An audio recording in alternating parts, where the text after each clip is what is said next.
The Galactic Combat Academy had never seen anything quite like this before. Captain Aaron stood at the edge of the training arena, watching as 300 juvenile Kralix warriors, cubs, as they were called, filed into the massive hall.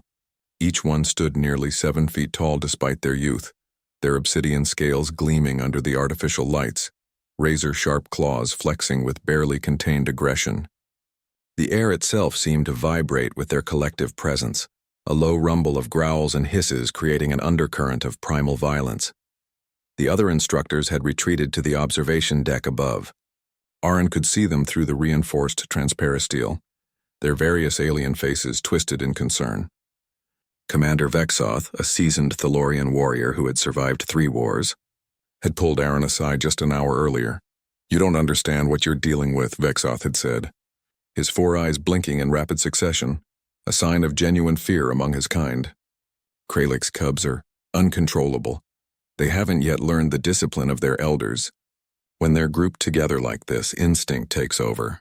They'll tear each other apart. They'll tear you apart. Aaron had simply smiled. "I've read the reports.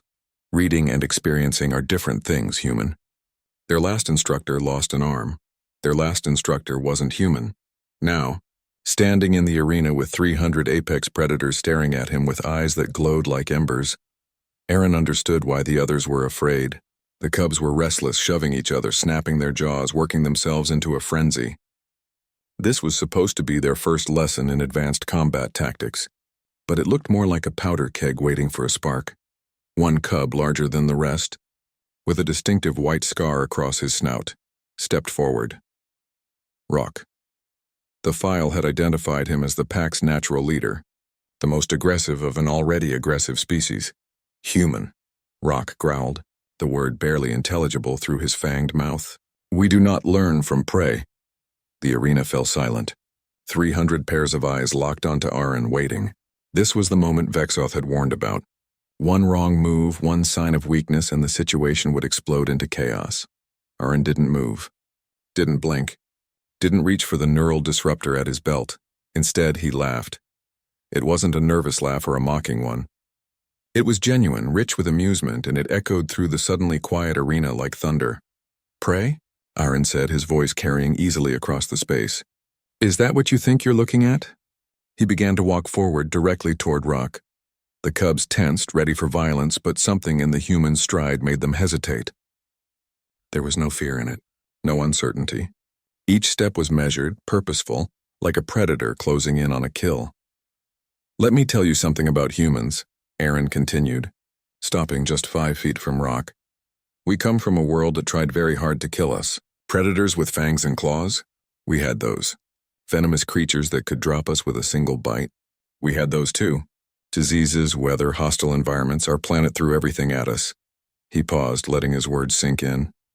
"And we survived. Not by being the strongest or the fastest, not by having the sharpest claws or the thickest scales. We survived by being smarter, more adaptable, and more relentless than anything else on our world. We became the apex predator of a death world not because we were born to it, but because we chose to be." Rock's eyes narrowed, but he didn't attack. The other cubs had gone completely still, hanging on every word. "Your species respects strength," Aaron said. "So let me be clear. I am not here to be your friend. I am not here to coddle you. I am here to teach you how to survive against enemies that will make your toughest rival look like a harmless pet.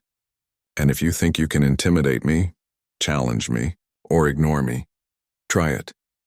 Please." The last word was delivered with such quiet intensity that several cubs actually took a step back. "But here's what's going to happen instead," Aaron continued, his voice returning to a normal tone. "You're going to line up. You're going to listen. You're going to learn. Not because I'm bigger or stronger than you, I'm not. But because I know things you don't.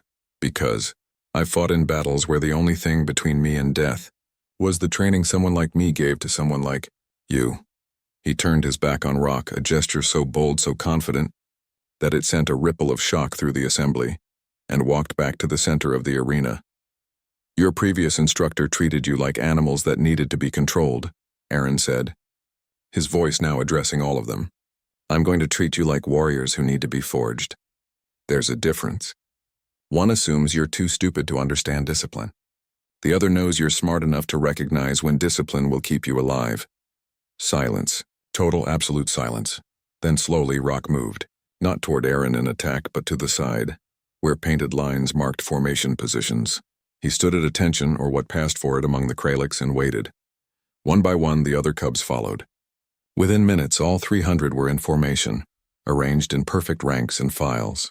The transformation was stunning. The chaotic mob had become an organized unit, not through force or fear, but through something the other instructors hadn't considered. Respect. Up in the observation deck, Commander Vexoth's jaw had fallen open. "Impossible," he whispered. Aaron stood before the assembled cubs, noting with satisfaction that even their breathing had synchronized, falling into a collective rhythm. "When I give the command," he said quietly, "you will begin the first drill, not before. Warriors don't move on impulse. They move on purpose." The silence stretched. 1 second, 5, 10.